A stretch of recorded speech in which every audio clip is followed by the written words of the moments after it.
Hey everybody, welcome to ThaxCast. As always, my name's Terrell. Thanks for coming by.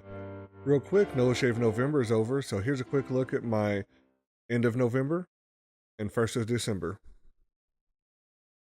Today I wanted to do another book review of a series that's a 3-book series by Brandon Sanderson called the Mistborn series. There's the Mistborn The Final Empire, The Well of Ascension, and The Hero of Ages, all published between 2006 and 2008.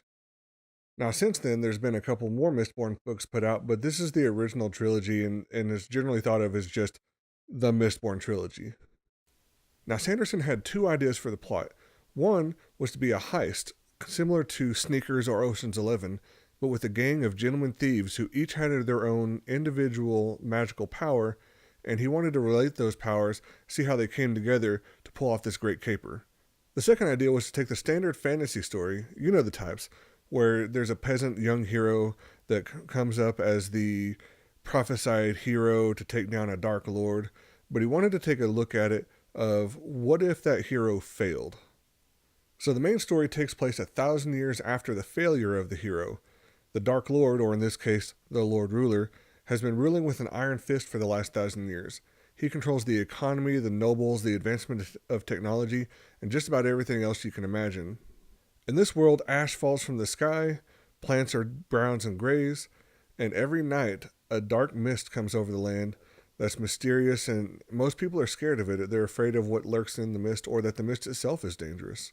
So this gang of Robin Hood-style thieves decide that they're going to take matters into their own hands, and they're going to try to overthrow the Lord Ruler, kick him out of the capital, and make him powerless and irrelevant. So here's the thing. While this is the basis of the main plot, the story really revolves around deep character development and how the characters develop around each other and both as an individual and as a group.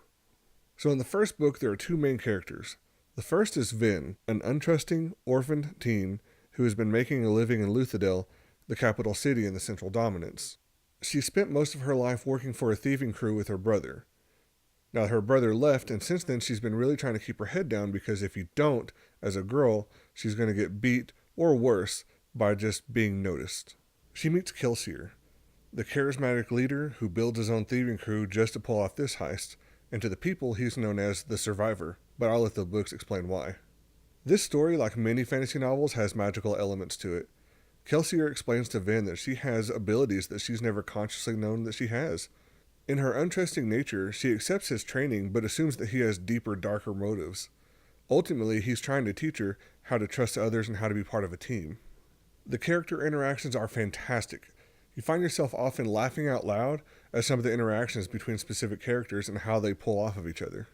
I really like how he reveals the magical elements to the reader.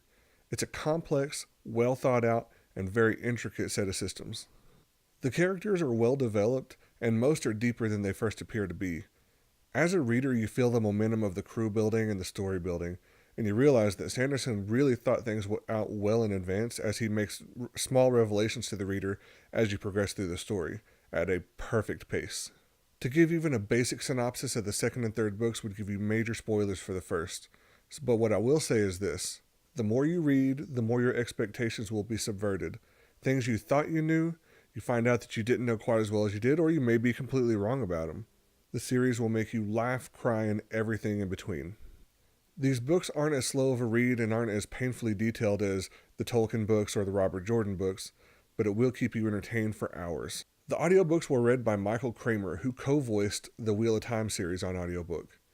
He isn't as animated as, say, Jim Dale, who reads the Harry Potter books, but once you get used to his voice, the nuances and subtleties of his voice make for a really powerful performance. Well, that's all I have for today. If you liked it, give it a thumbs up. If you didn't, give it a thumbs down. As always, your comments are appreciated. Remember to share the video and subscribe to the channel if you like it.